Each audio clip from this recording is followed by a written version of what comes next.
All right. Hello, Shingai and George. Thanks for joining. It's March 16th, 2023, education meeting, and we were looking at this dashboard link shared by Alexander Laszlo and comparing what it has to some of the things we've been working on and just even reassessing with it's very interesting, and if the need is being served, there's no need for us to do it. We can just redirect 120 programs. Degree granting.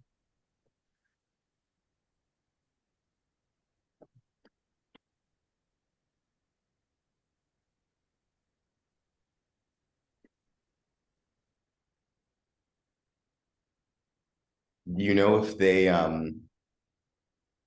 do they accept submissions? Like, are they open to having people like add new programs?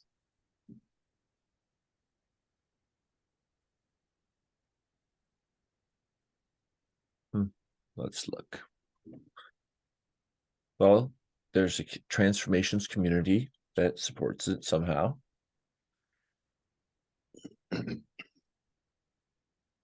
Hmm.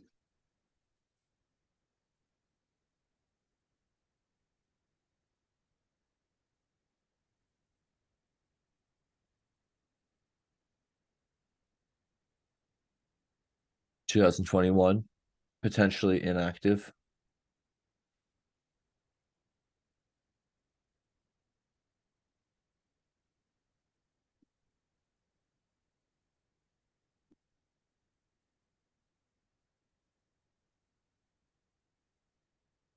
That means it is secure.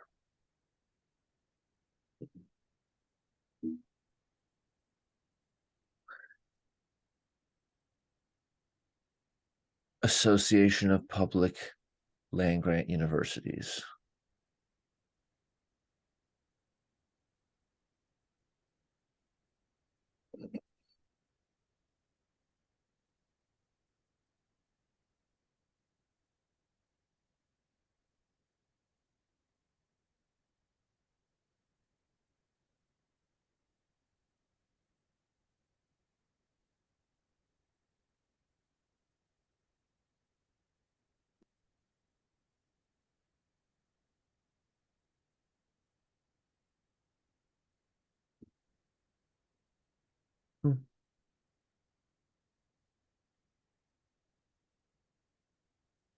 Not really mentioning systems in the abstract.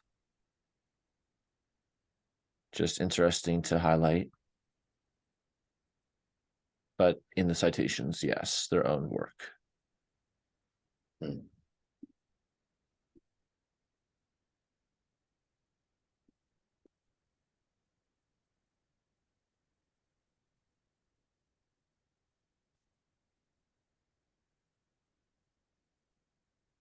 2021.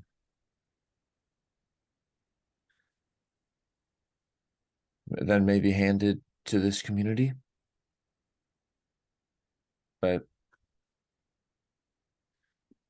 suggest a program. Cool. Yeah.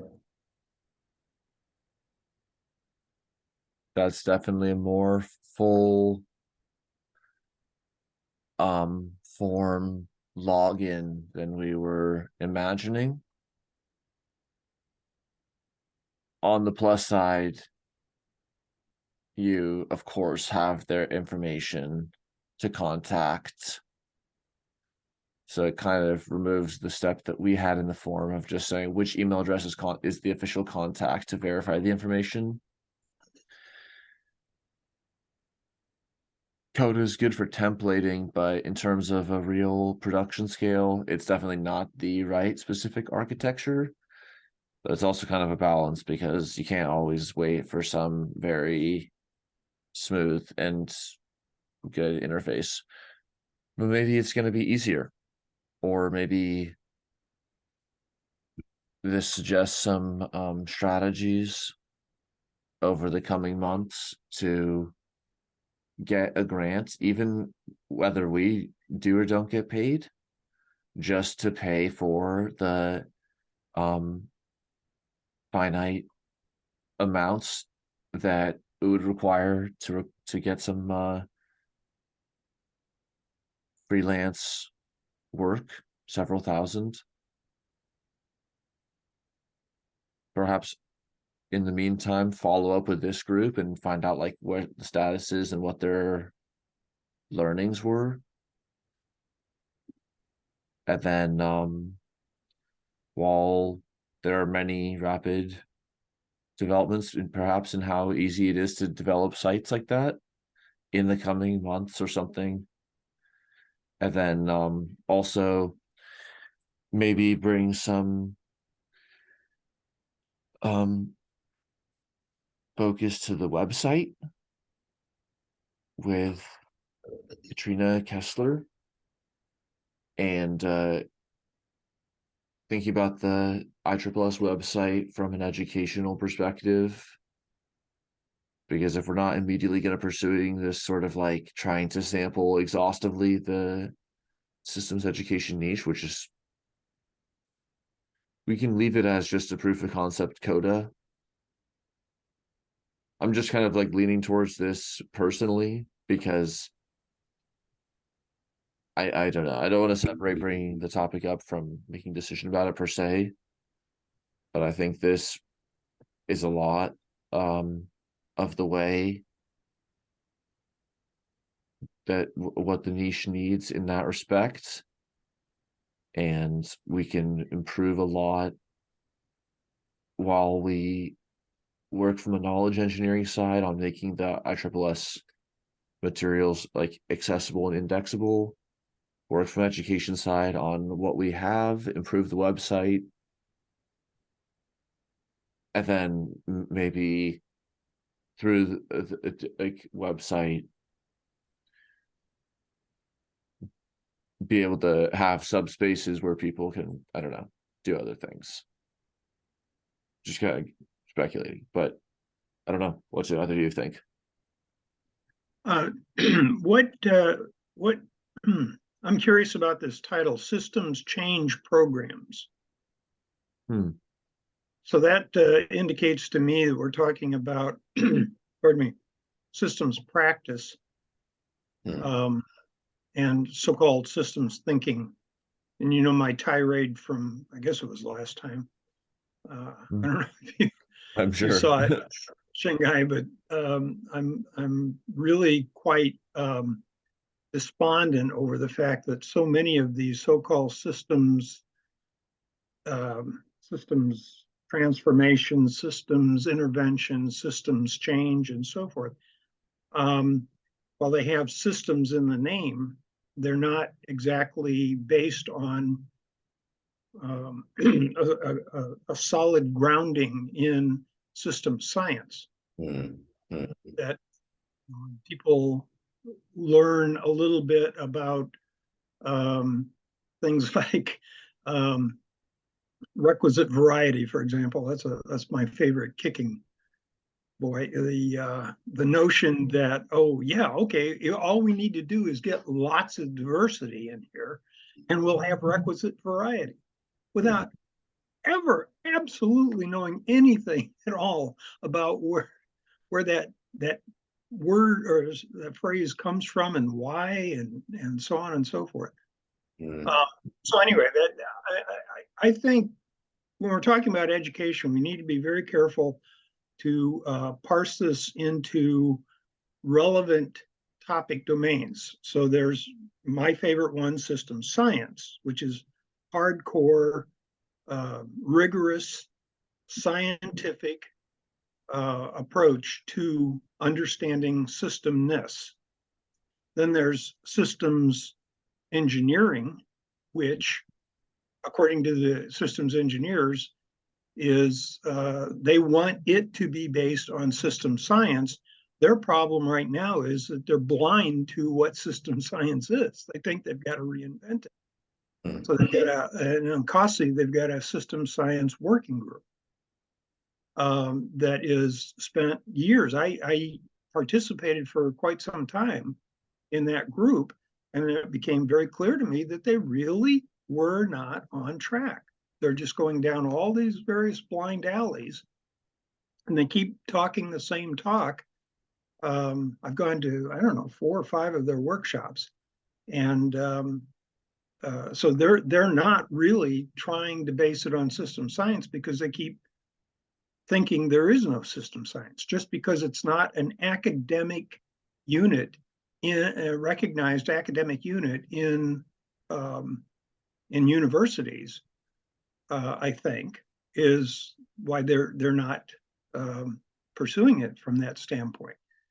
All right, so that's the second group that definitely needs some education. Then the third group are these systems practitioners, who are basically consultants, people who go into, for the most part, human activity systems of one kind or another, be it commercial or nonprofit or governmental or whatever. They go in and they attempt to address problem issues that are presented to them, and then they're going to apply their systems, put in double quotes, thinking, to try to resolve how to solve that problem. So that's another group. And then the fourth group, which is related to what Peter has been trying to push, is systems, we call it systems awareness, systems sensibility, or systems literacy, which is, so to speak, the common aspect of systems, where you want everybody to basically grasp that the world is a system and it's composed of systems, and that everything interacts with so many other things that ultimately interact with everything, et cetera, so that they're sensitive to, when they do something, why that has consequences somewhere else. Or they're just able to observe that interaction, cause, effect, consequences, and so forth. So those, to me, those are the 4 major areas that require some aspect of systems education. And pardon me.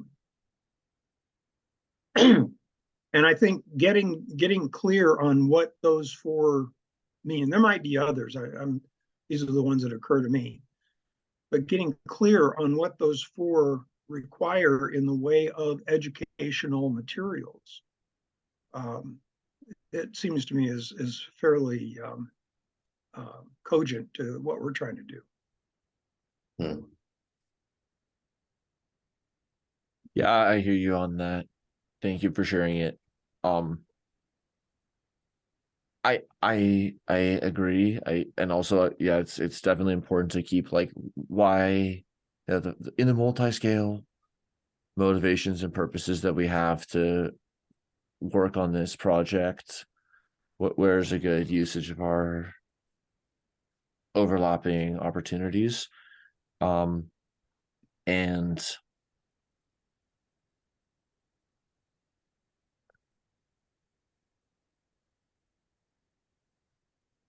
this is definitely not ISSS. We're the only group that's going to be able to do it how we see it. And I think the question is, like, on the, just with respect to the bandwidth that we have, and what would be, I mean, how many hours, if there's some task that makes us like want to do more, then that's kind of like a freebie. But within the amount of time that we think we can realistically do, maybe working even in these meetings, if not in other sessions, and developing some maybe paralleling or annotating the textbooks, some unfoldings that can be prompts, or some other relationship with the text to kind of render it or like unpack it differently for different and then also do the kind of work from our side to potentially like develop those patterns just from your experience, George, in like what each of those archetypally at a conference would what path to take or some subset. It could be a very good educational format, and I think that like there's other ISSS specific people and materials that have a lot of educational value, and it's the other side of the coin from finding out about the census. So I guess it's exciting to see something like the niche being filled. I don't know whether how much to if like how that again like modifies how much we focus on it. If it's low effort, there's no if it's there's a lower effort threshold that's just not worth doing. If it can be low-ish effort, then it may be worthwhile for the ISSS to at least provide its own living source that we have.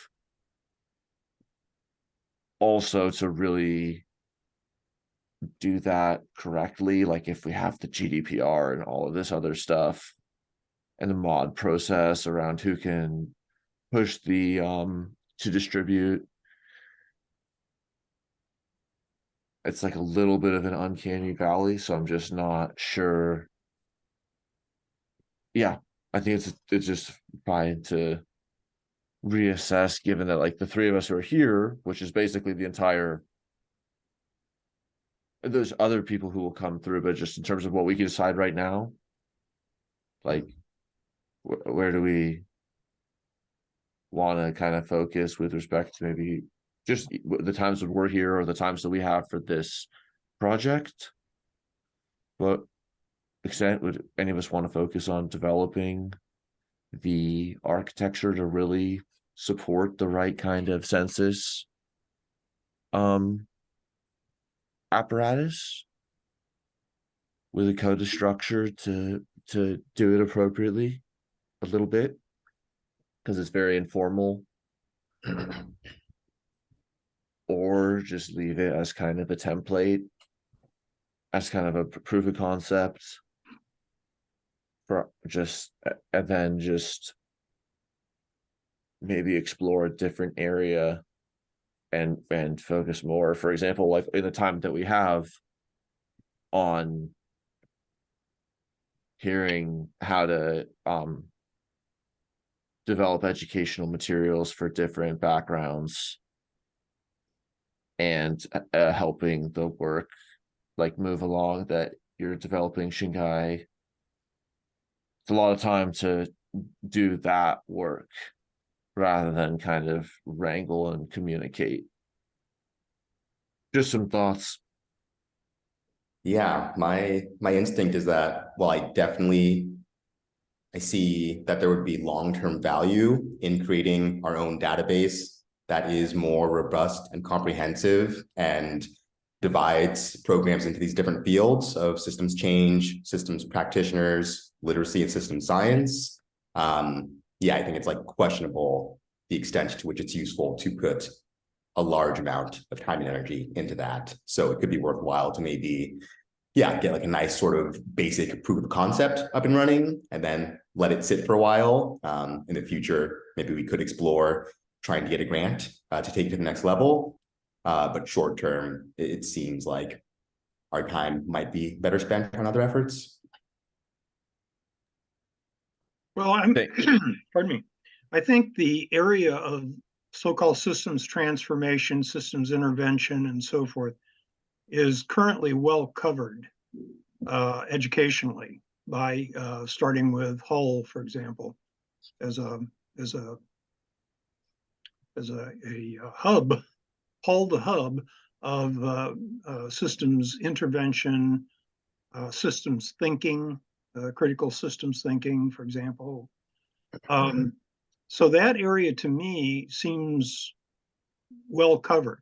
I think it lacks in its relationship to a more solid system science, but those people have to pursue that. What has, in my mind, been missing, and I think Peter kind of would agree with this, is the two ends of the spectrum: the systems literacy and systems sensibility, systems awareness, which is the general population. This is where we could start at the grade school level and provide material, curriculum, and pedagogy for bringing systems, generalized systems thinking to the masses, so to speak.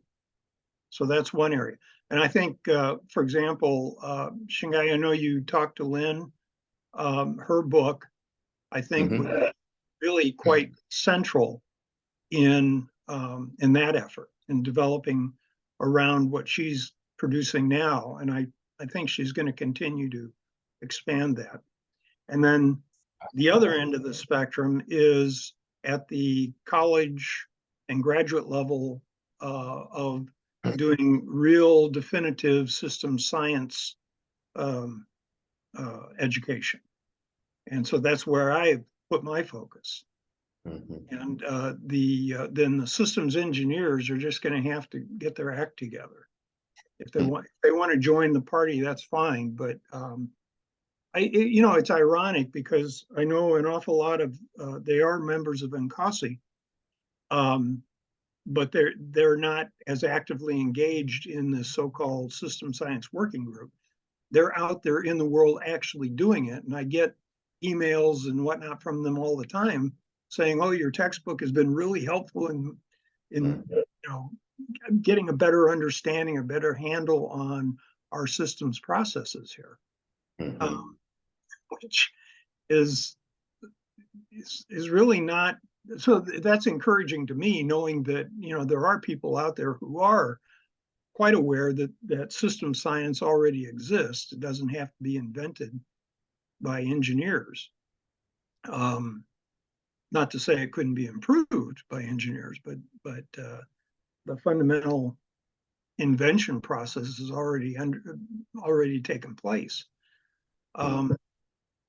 So anyway, that's kind of what I see, and I think the ISSS, we've got a huge number of members who are in the transformation / intervention / practitioner category. In fact, I think the society has been kind of taken over by that group, to the point where I would say ISSS should take the science part out and put thinking in or something like that. But we should, if we want to pursue this holistically as an education committee, as an education arm of the ISSS, we should probably try to enlist someone from that community. And talk to Roy Lin, for example, about how we can get representation in this group to cover that. And then I could see sort of subdividing into subcommittees where like Shingai and I could focus on the system science education part of it. Lynn and I don't know what your ultimate interests are, Shingai, but focusing on the elementary school level of education, and then somebody to focus on. Well, actually, it looks to me like if I read this correctly, this systems change thing actually sort of is focused on that practitioner aspect. So anyway, that's my thinking now. It allow us to focus on real achievable things to do, and allow some level of specialization.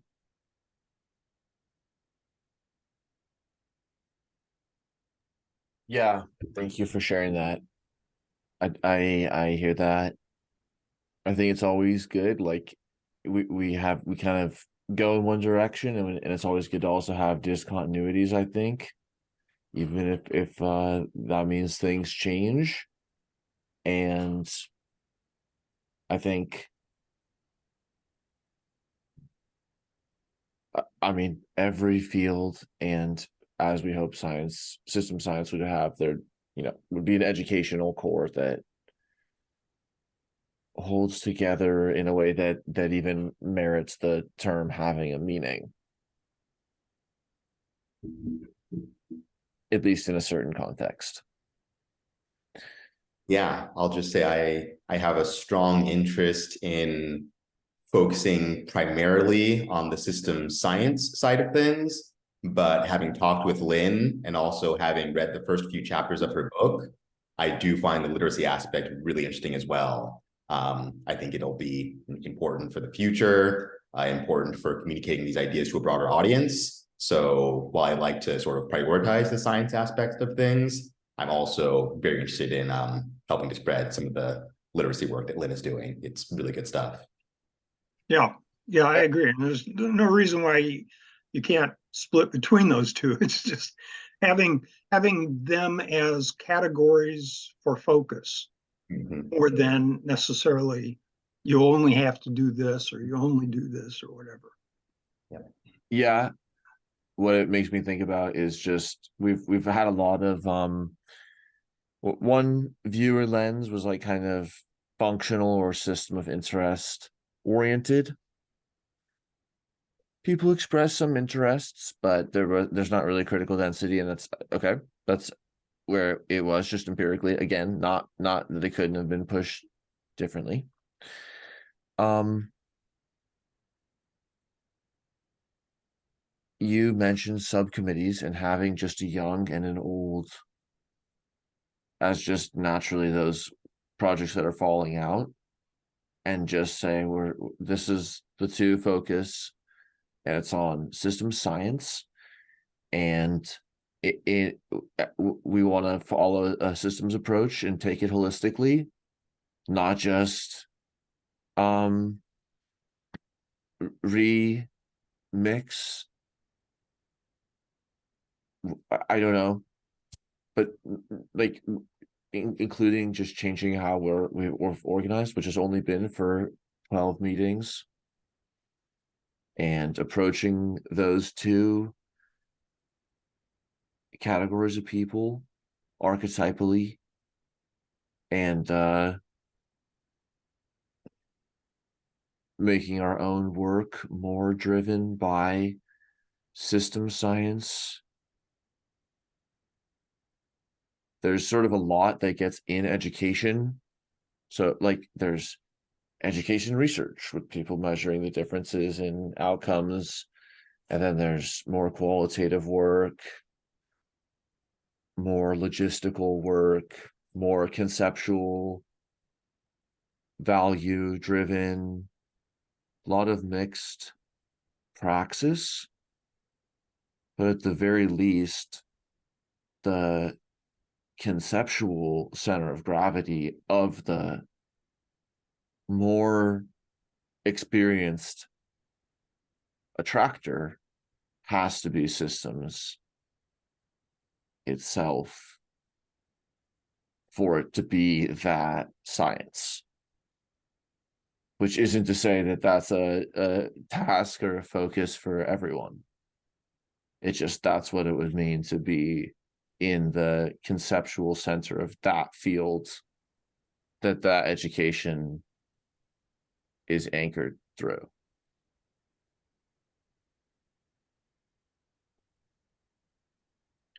It may be by having those kind of foci that people, I can think of a number of different people who have expressed specific interests over the years in, for example, K-12 kind of educational frameworks. versus there are probably very few of us who are that interested in the college level and graduate school level education. But there are certainly quite a number of people who are interested in the systems literacy arena. And if we had those foci set up in that way, we might attract those people to come in and get more activated in terms of working in these. If we had this like subcommittee kind of, it's kind of weird to talk about subcommittees when you only have 3 or 4 people showing up at the meeting. But I'm trying to think of ways of bringing those other people in who have already said they are really concerned with system science education. And I know you're sending out notices to a lot of people. I think there were, how many people did you have who expressed an interest in participating originally? In the initial timing, I mean, not to screen cap people, but yes, not to, there are no emails posted at least. I mean, it's as always some emergent outcome of just the limited time that realistically I put into recontacting people.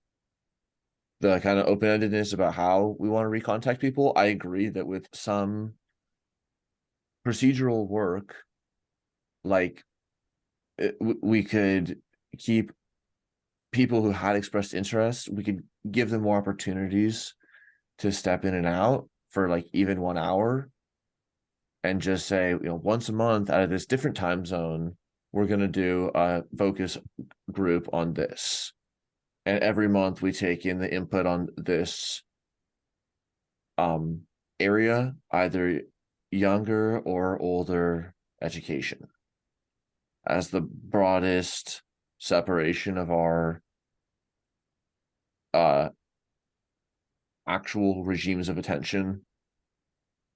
Like AP chemistry is like on the path to getting a chemistry PhD. So kind of crossing over point with high school, middle school education, but still it's dealing with the adult reality of the concepts, like integrity of the ideas between Lynn's book, obviously, and the citations or something. That's the whole point of having a textbook that even projects in that direction. So being able to have ISSS education help hinge the otherwise unconnected upper education and younger education professions. Like there may or may not be explicit connections between elementary school chemistry lesson and chemistry professor. So what maintains the kind of coherence of their field? Stable reference matter, relatively canalized concepts and materials, ordering, ways of knowing and teaching, course formats,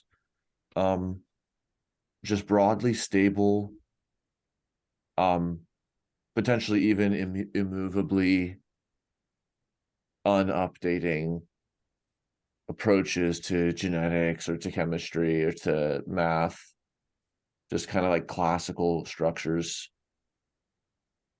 just kind of interesting. And then I think how to make systems science learning break out in a higher loop of learning, which everyone is going to do in like a different specific way. For example, your writings on the undergraduate course. But then how many other times was the course taught by others?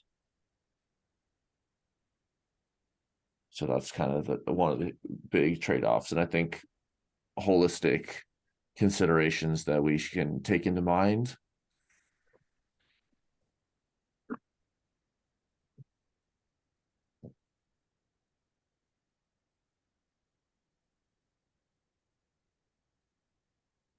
Yeah.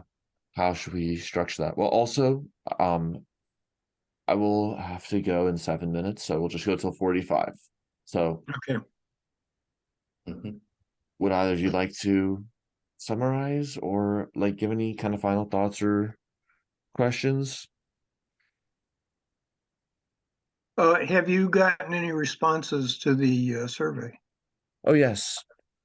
We have 6 responses. 2 are in Greek, so it's like a page that can be stably linked to. That's Greek systems education programs. Very rudimentary interface.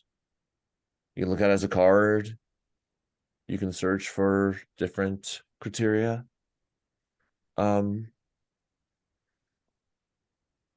Nothing. You can take the survey itself, but the pipelines and kind of especially just simple considerations of this kind of collection and distribution system, like just separating it off from from this coda specifically.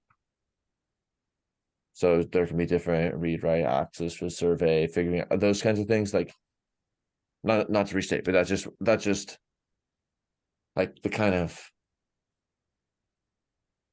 even though this is different for me, it feels like it sparks a discussion and a reconsideration, which is a good thing around the highest meaning that this educational group could do in systems in amidst trade-offs and still making informative moves and developments, but there's no like taking the project to completion. It's just how we choose to be working with the systems, developing the state of system science. So we should make sure that while we're working together, that we just like, we feel that way mostly. Okay. Shinkai, have you made any advancements in the work you were doing on putting together a set of slides? Yeah. To be honest, I haven't made much progress.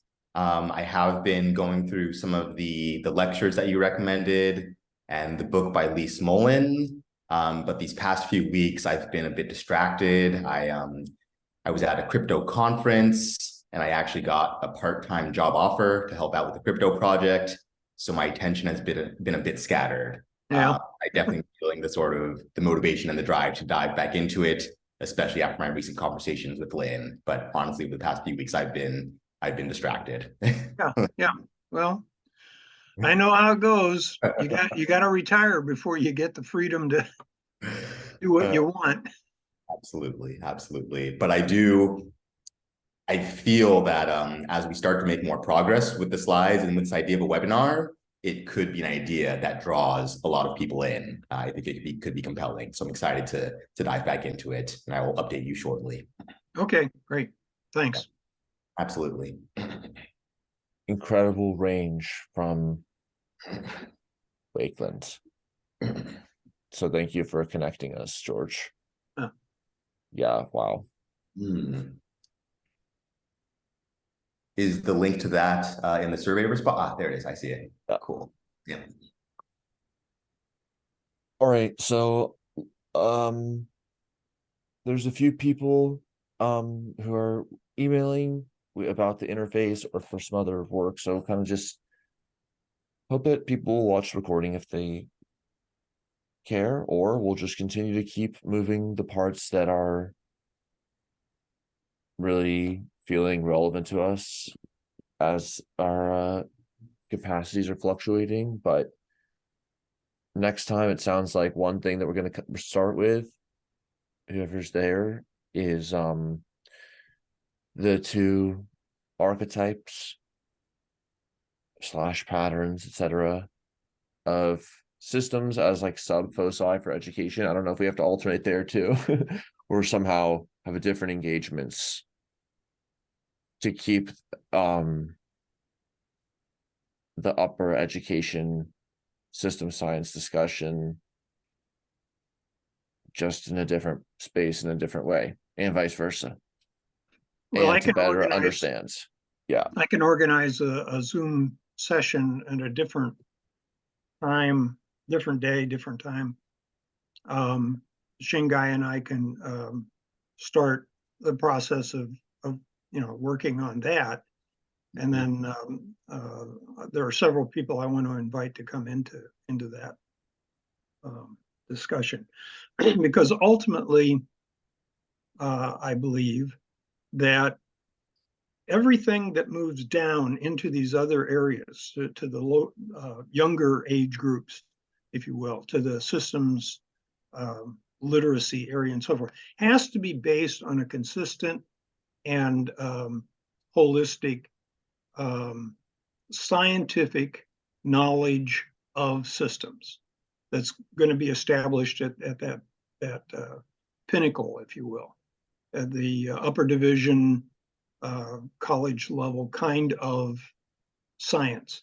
And then we can figure out what parts of that, and that's what Lynn has kind of done, is figure out what parts of that she can generalize and make visible to people who don't have a necessary mathematical upper division science kind of background. And so anyway, I think in my view, everything flows from that.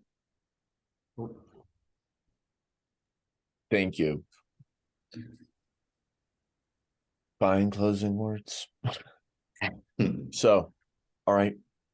Quick question. Oh, yeah, I was wondering, go for it. Yeah. George, do you have like 5 minutes? Would it be okay if we stayed in this room? I had a question about basically like Len Trencali's systems processes and how they relate to principles. Do you have a few minutes, or should we do that another time?